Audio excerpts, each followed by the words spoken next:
The first night I heard the knock, I thought it was a prank, until I saw the shadow staring back at me through the window, without a face. I had moved to the town of Crook's Hollow in early spring, when the trees were just beginning to bud and the air smelled like damp soil and old wood. It was one of those forgotten little places you only find on dusty maps, hidden between winding back roads and centuries-old legends. The realtor, an older woman with pale eyes and a sharp smile, had seemed too eager to sell the house. I should have known then. Deals too good to be true usually are. The house was beautiful, though. A two-story Victorian with chipped white paint, ivy crawling up the side, and a wraparound porch that creaked with every step. It sat on the edge of town, far enough that the woods swallowed it from three sides. Quiet, peaceful, isolated, perfect for a fresh start, or so I thought. The locals were polite but distant. They didn't pry, and they never lingered too long. At first, I chalked it up to small-town caution. Outsiders always have to earn their place. But there was something in their eyes when they asked me where I lived. A flicker of unease. A glance, exchanged behind a smile. Once, a boy no older than 10 tugged on his mother's sleeve and whispered, "He lives in the knocking house." His mother quickly hushed him and dragged him away. I laughed it off at the time. Then came the first night. I'd just finished unpacking the last of the kitchen boxes. It was almost 2 a.m. I remember checking the clock above the stove. One of those old rotary dials that ticks too loud when everything else is quiet. I made some tea and settled into the worn armchair in the living room, trying to convince myself that the stillness of the place was soothing, not suffocating. Then I heard it. Knock, knock, knock. 3 sharp, deliberate hits against the front. Window. I froze. The curtains were drawn. My heart thudded in my ears. I stood slowly and walked toward the window, clutching the hot mug like a shield. I pulled the curtain aside just a sliver. No one was there. The porch was empty. The yard, bathed in pale moonlight, was still. I stepped outside, scanning the tree line. Nothing moved. No wind. No animals. Just silence. I told myself it was an animal, maybe a branch. But when I stepped back inside and closed the door, the clock read 2:22 a.m. The next morning, I asked the mailman, an older guy named Thomas, if kids in the area were known to mess around at night. He hesitated, then said something I didn't expect. "You keep your curtains closed after 2, yeah?" he asked, squinting at me. I frowned. "I mean, sometimes?"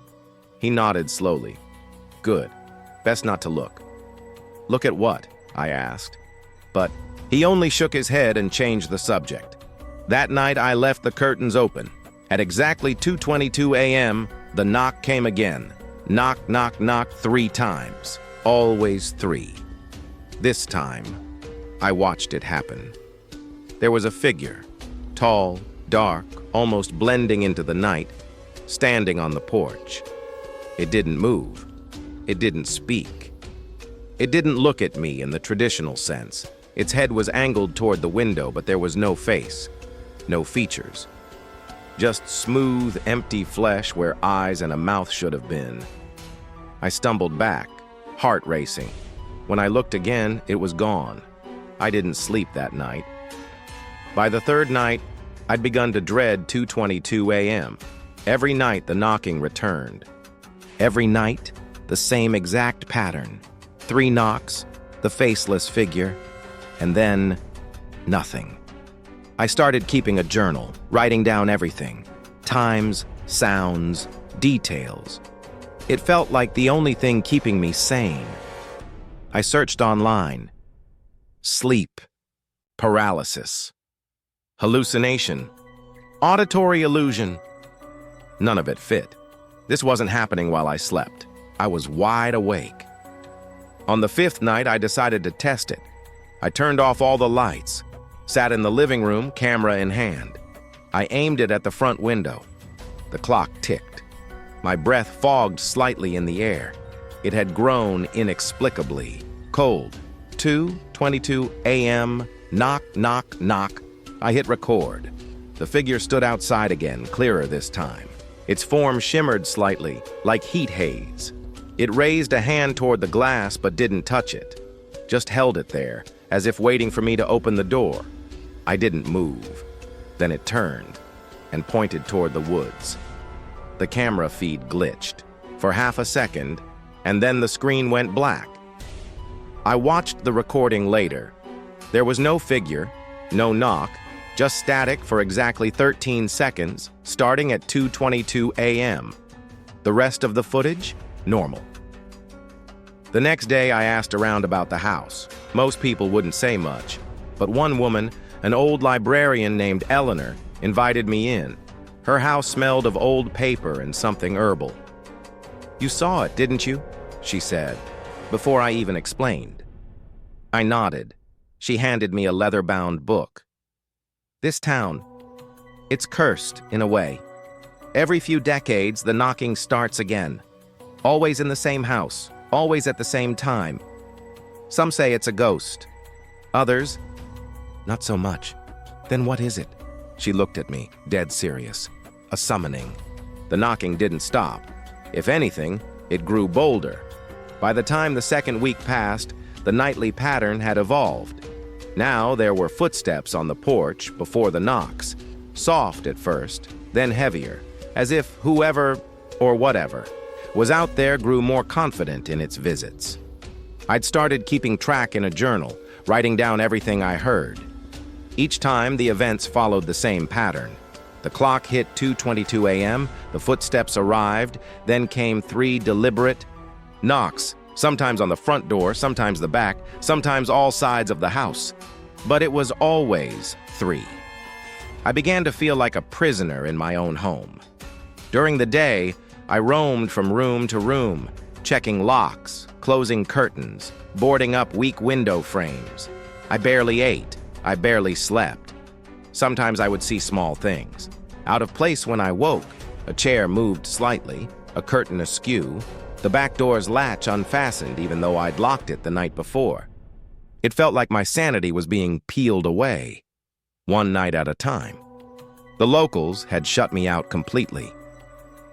When I returned to the gas station 2 days after the camera incident, the woman behind the counter refused to look at me.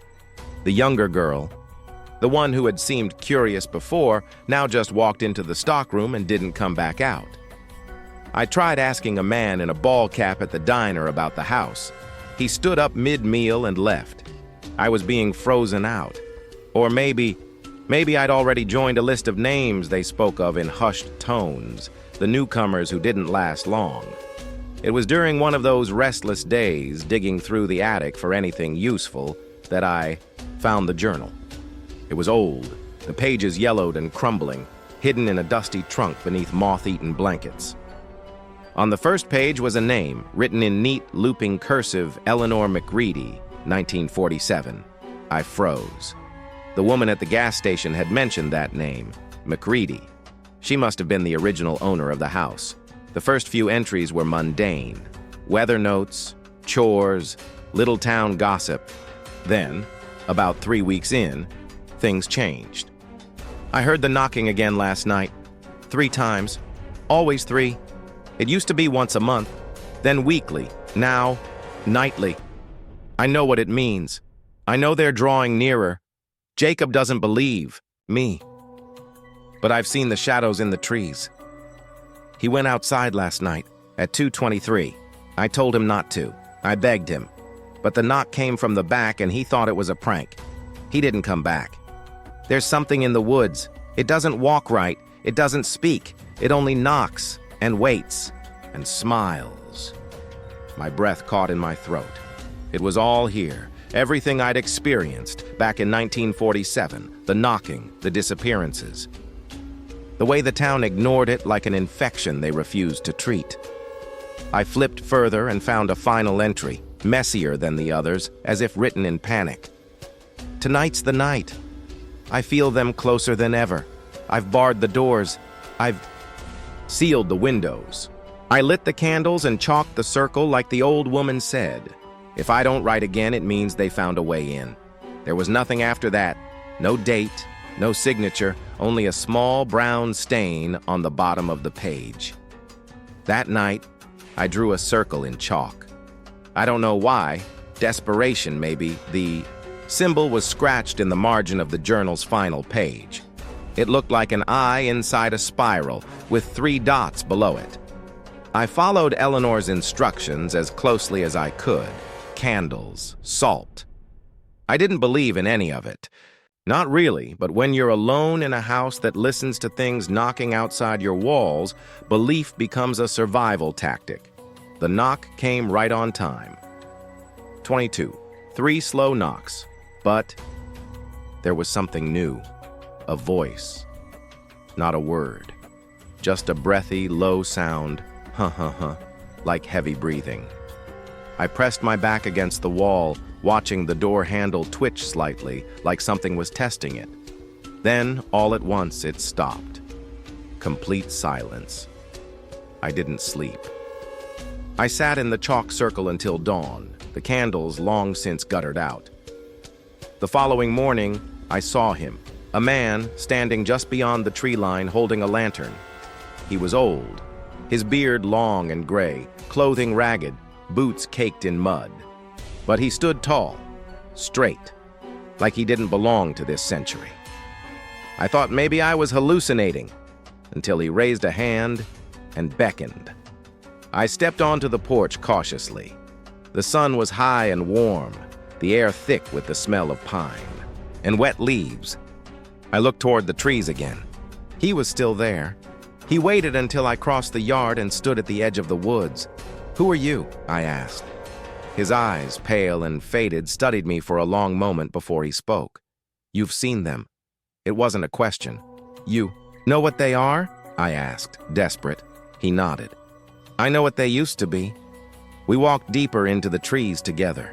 His lantern wasn't lit, but he held it anyway, like a talisman. The deeper we went, the colder it got. The woods no longer felt like Missouri. They felt like another place entirely. "They come from under the town," he explained. "Old roots, old hunger. This land was never meant for homes. It belonged to them long before we came. They were worshipped once, then feared, then ignored. What do they want?" "Attention," he said. "They knock because it's polite, but they don't need permission to come in." He led me to an old clearing where stone pillars jutted from the ground like broken teeth. Some were cracked, in half, others covered in moss. At the center was a circle, scorched into the dirt, its edges burnt black. "This is where she made the deal," he said. "Who?" "Eleanor. The first to live in your house. She thought she could protect her family by feeding the knocking, passing it along. But the knocking always comes back." We stood in silence, surrounded by a forest that seemed to hum with invisible pressure. "They'll test you now," he said finally. "They know you're aware. They like when people pay attention. That's when the games begin." "I don't want to play," I whispered. "Doesn't matter," he replied. "You're already in." I followed the old man back through the forest. But something felt different now. The path we had walked only hours before seemed darker, less clear, like the woods were rearranging themselves. At times, I thought I saw figures in the trees, just the impression of movement, a ripple in the shadows. But when I turned, there was nothing, not even birdsong. Back at the house, the man stopped before the porch steps. "You need to bury salt at the 4 corners," he said. "Your house, your property. North, south, east, west. Do it before sunset." "And if I don't?" He paused. "Then the knocking won't stop. And eventually, they'll stop waiting for you to open the door." I wanted to ask who they were again, but something told me he'd already answered. These weren't spirits. They weren't animals. They were something else, something that had never been human, yet knew exactly how to mimic us just enough to terrify. Before I could say anything else, the man turned and walked into the woods, his lantern flickering to life as he disappeared behind the first veil of trees. I didn't see him again. That night, I followed his instructions. I bought 4 boxes of sea salt from the gas station, one of the few places that hadn't shuttered entirely to me, and used a compass app on my phone to mark the 4 corners. I dug shallow holes and buried the salt, whispering Eleanor McReady's name each time. I didn't know if that part was necessary, but I was willing to try anything. For once, the night was quiet. No knocks, no footsteps. I stayed up until 4 a.m., flashlight in one hand, crowbar in the other. But nothing came, just silence. Almost too much silence. I should have felt relieved. Instead, I felt watched. The next morning, something new happened. A letter arrived. No stamp, no postmark. Just a folded, yellowed envelope slid halfway under my front door. The handwriting was spidery and jagged. It read, "You delayed the knocking, not the arrival. It still comes. Prepare." That was all. No signature, no explanation. I stood there on the porch, heart hammering in my chest, feeling that same electric charge in the air I'd felt the first time I saw the shadow on the porch, as if the rules had changed, and I hadn't been told how. Later that afternoon, I explored the basement again. It was the one place I hadn't revisited since moving in. The first time I opened the door, it had just been boxes and mildew. But now, as I descended with a flashlight in hand, I noticed something new, a strange sound, a low humming deep in the earth, barely audible but undeniably real. At the far end of the basement was an old wooden shelf. Behind it, pressed against the wall, I found a door I hadn't seen before. It was iron, cold to the touch, and carved into it was the same symbol from Eleanor's journal. The eye in the spiral, 3 dots below. I didn't open it. Not then. That night, I dreamed of Eleanor. She was standing in the center of my living room, hands clasped tightly, mouth open in a silent scream. Behind her were 3 tall figures, barely visible, their features warped like reflections in rippling water. They weren't touching her, but the space around her bent, like gravity itself was being twisted. She saw me. In the dream, she looked directly at me and whispered, "They wear your skin when you sleep." I woke up screaming, and the closet door across the room was wide open, but I never opened it. That was the moment I knew I couldn't stay. I packed everything I could fit into my car. I didn't care about the lease or the rent or the damn deposit. I just wanted out. But when I turned the key in the ignition, the engine sputtered once and died. Again and again. I opened the hood. Every wire had been chewed clean through. Not cut, chewed. Like small, sharp teeth had gnawed at them methodically. Trapped. That night, the knocking returned, but not at 2:22. It started at midnight, and this time, it didn't stop after 3 knocks. It just kept going. Knock, knock, knock, over and over again. Walls, windows, doors, even the roof. And in between the knocks, whispers, not in English. Not even in words I could recognize, but they wanted me to hear. Wanted me to know they were closer now. I hid in the basement, crouched near the iron door, too afraid to open it, but too terrified to go back upstairs. I sat there until dawn, the knocking finally fading as the first rays of sun poured through the thin windows. When I climbed back to the kitchen, there were footprints in the dust, all through the house, bare, human, damp. I called every towing company I could find. No one answered. I called the sheriff. Voicemail. I called Mr. Fentress. Disconnected. By now, the truth was undeniable. They were isolating me, not just physically, but mentally, severing me from help, from hope, from reason. The entire town was in on it. Or worse, maybe they had no choice. That evening, as the sun dipped low behind the trees, I sat on the porch and watched the woods. I didn't hide. I didn't run. I just waited. And at 2:22, they came. Not just one figure this time. Not even 3. Dozens. Figures standing along the edge of the forest, their eyes glowing faintly like embers.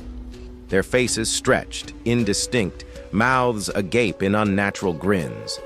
Some tall, some small. All motionless, watching. Then, in perfect unison, they raised their arms and knocked. On the air, on invisible doors, and I heard it. Everywhere, inside my head, inside my walls, inside my bones. 3 knocks, then silence, then a creaking sound from the basement. The iron door was open. The door in the basement stood open. I didn't open it. I hadn't even touched it. And yet, as I descended the steps that morning, flashlight trembling in my grasp, I saw the iron slab swung wide, revealing a dark passage behind it, long, cold, and chiseled into the earth like it had existed far before the house was ever built. I hesitated at the threshold, every instinct in my body screaming to close it, nail it shut, and burn the entire basement down. But something deeper compelled me forward. A sense that whatever was behind that door was the source, the root of all of this. If I ran now, if I ignored it, the knocking would continue forever. And next time, the door might open on its own when I wasn't watching. The air inside was dead. Not stale, not cold, just dead, like nothing had breathed there in centuries. The passage sloped downward sharply, and the walls were damp stone, slick with a thin layer of grime that glittered slightly under my beam of light. As I moved further, the walls began to close in, and a steady, rhythmic hum echoed from below, low, guttural, and alive. I don't know how far I descended. Time didn't feel normal down there. The darkness grew thicker, not from the lack of light, but from the weight of the place itself.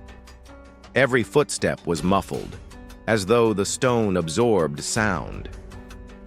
I started to see markings on the walls, scratched, into the stone, some fresh, some ancient. Spirals, eyes, stick figures with their heads missing, pictographs of houses surrounded by tall, gaunt shapes with long hands. Beneath them, 3 dots, always 3, and then finally the tunnel opened. The chamber was massive, far too large to be under a simple house. The ceiling stretched high. Above, out of view, lost in blackness. The floor was stone, but at its center was a pit, circular, carved with impossible precision. Surrounding it were tall, smooth stones arranged like teeth, similar to the ones in the clearing the man with East Kai. The lantern had shown me, but larger, more ancient. I approached the pit's edge, flashlight sweeping across its surface. It wasn't empty. Down below, maybe 10 feet deep, was a pool of liquid, thick, black, almost tar-like. It pulsed, and then it moved. A ripple passed through, it slow and deliberate. Something beneath the surface was awake, watching, waiting. I should have run, I know that now. But I didn't. Instead, I whispered, "What are you?" And the black pool replied. Not in words, but in images. Visions poured into my head like an avalanche. I saw the forest, long before roads or homes. I saw shapes moving through the trees, too many arms, too many eyes. I saw people, settlers, worshiping them in firelit circles. I saw deals made, lives traded, blood poured into the pit as an offering. Then I saw Eleanor McReady. She stood right where I was standing now, 70 years ago, alone, terrified. She held a book, one I hadn't found in the attic, and she was speaking aloud, her voice rising in panic.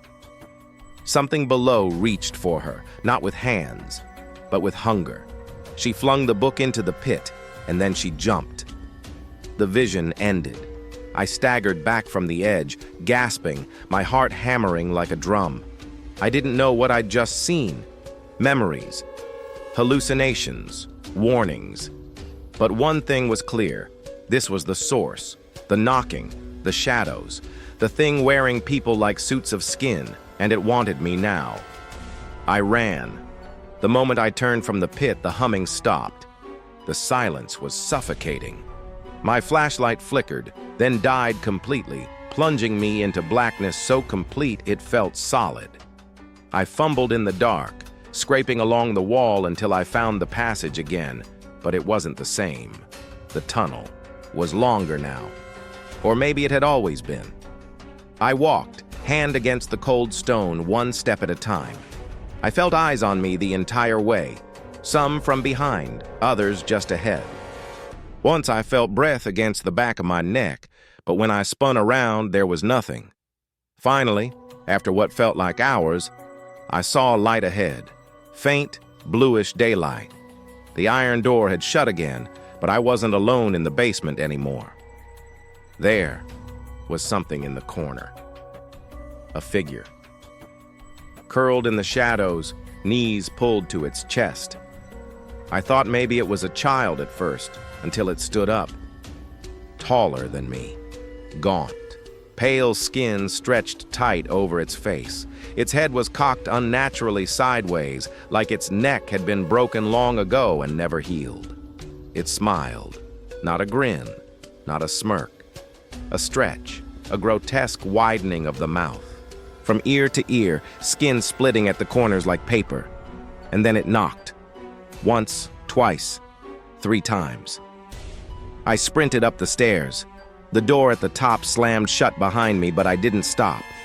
I grabbed duct tape, chains, nails, anything I could find, and sealed the door as tight as I could. Then I collapsed in the living room, trembling, heart still thundering in my ears. The knocking had followed me.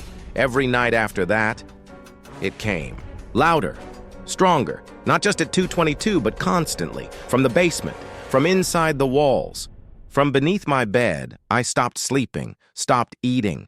I began seeing things in mirrors, faces that weren't mine standing behind me, shapes in reflections that blinked when I did not. And the worst part? I couldn't leave.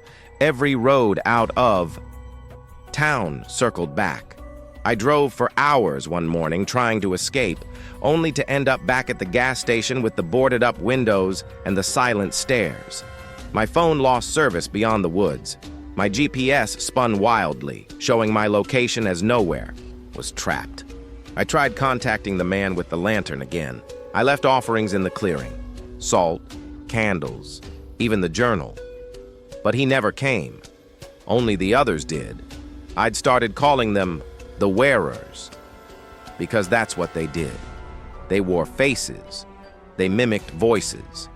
The more I ignored them, the more real they became.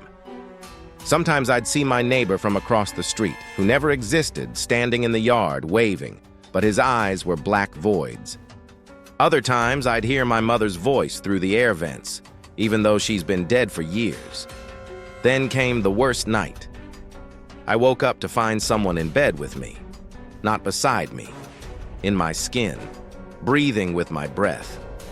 I could feel it, cold and slow, curling around my thoughts like smoke.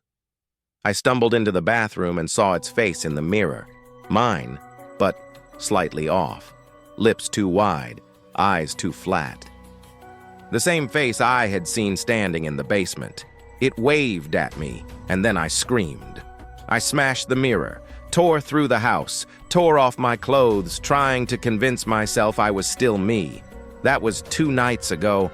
I haven't slept since. I don't think the salt works anymore. The symbols are fading. The house is rotting. Every time I blink, the world shifts slightly. The sky is too dark during the day. The birds never return. And now they're inside. I don't mean in the house. I mean in me.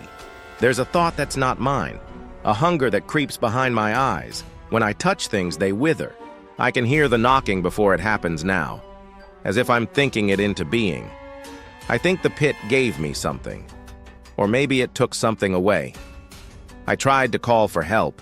I screamed from my front porch until my throat bled.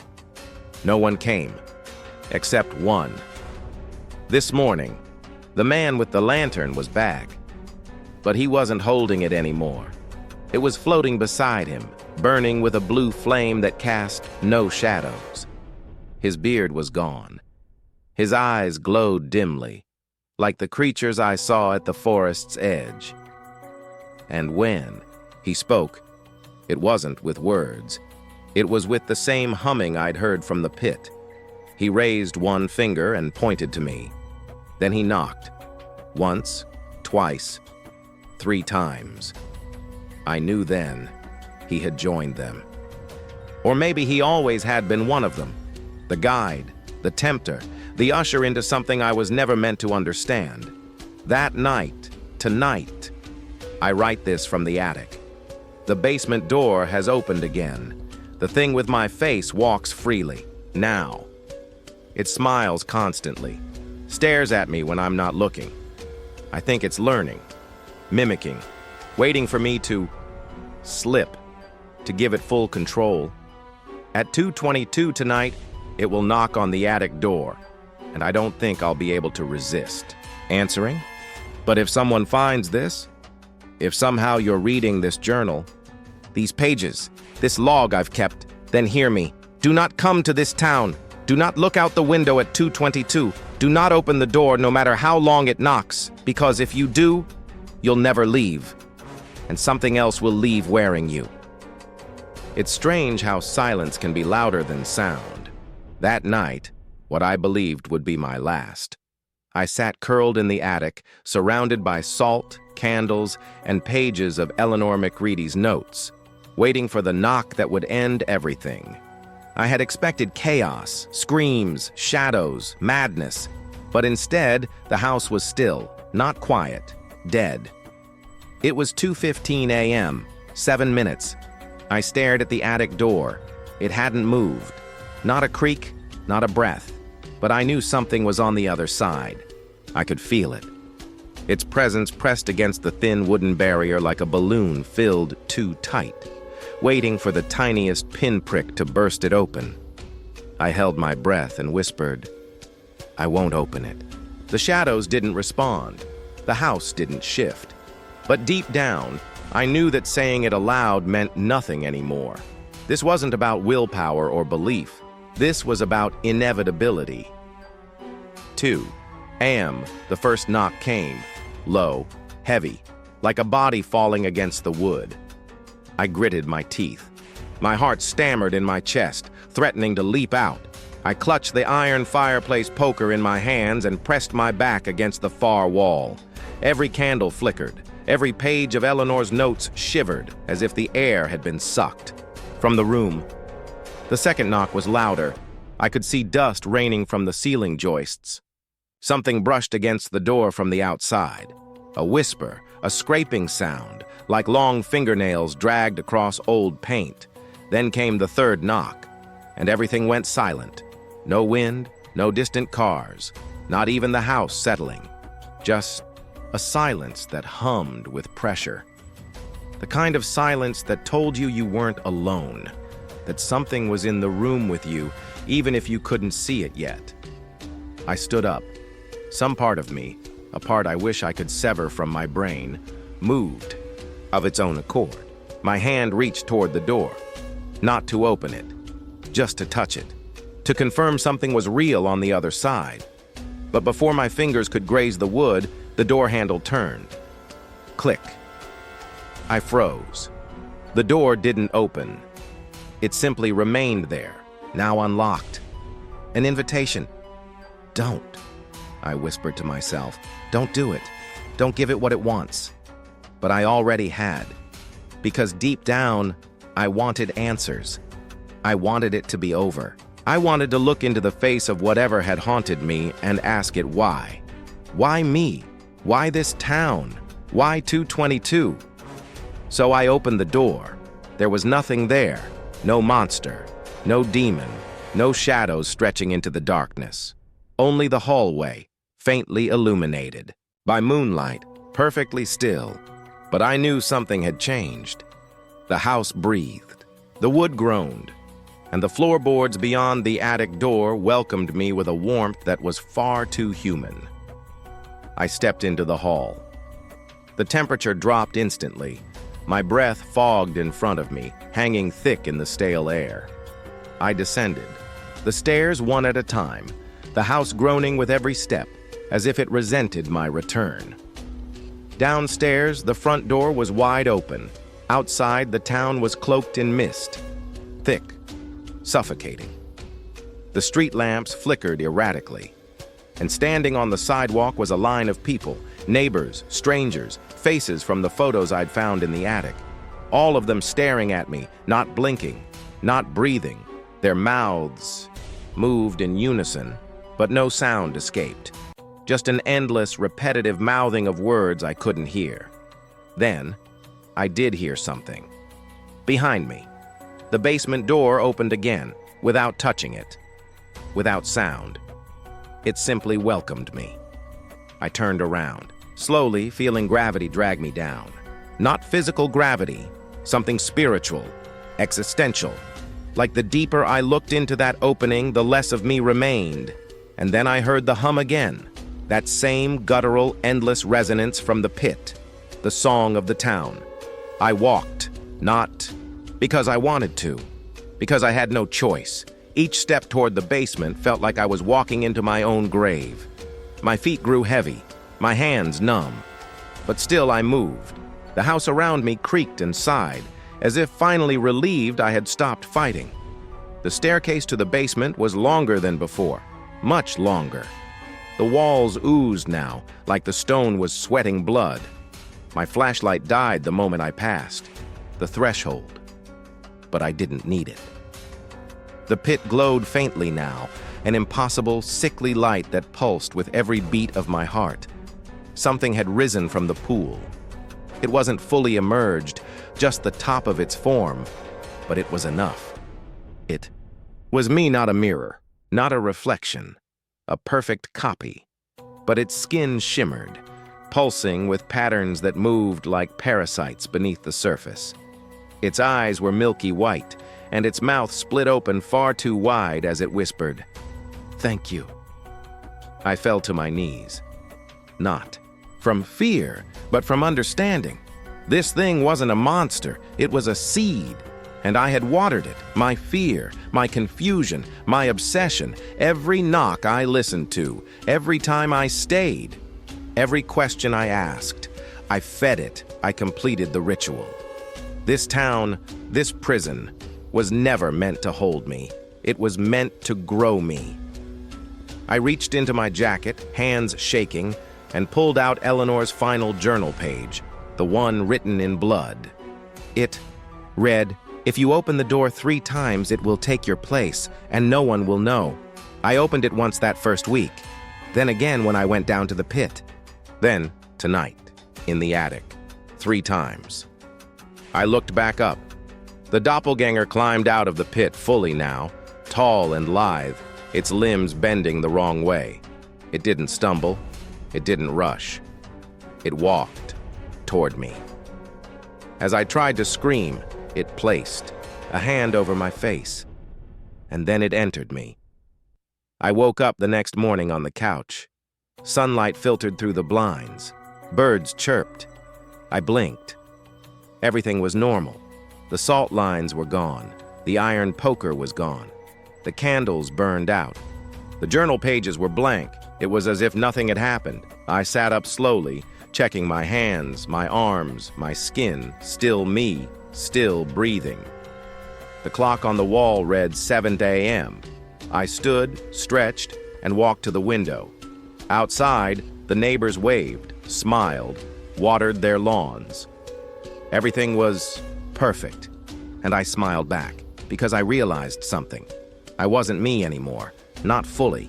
I was something more, a fusion, a hybrid, a vessel now fully filled. And I understood now why the knocking stopped, because it didn't need to knock anymore. The door was open, I was out, and it was in epilogue. It's been 3 months since I moved to the town. I go by my own name still. I wear my own skin.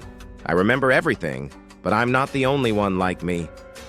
We smile at each other in the supermarket across rows of canned beans and cereal. We nod on sidewalks and in schools.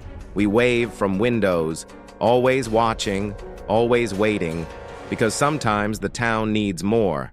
New blood, new fear, new hosts. And when the time comes, when someone new moves in, we teach them the rules. We tell them not to look out the window at 2:22 a.m., not because we want to help, but because we hope they do. So we can knock again and open another. Or if you think the story ends here, think again. Some horrors don't fade when the screen goes dark. They just begin.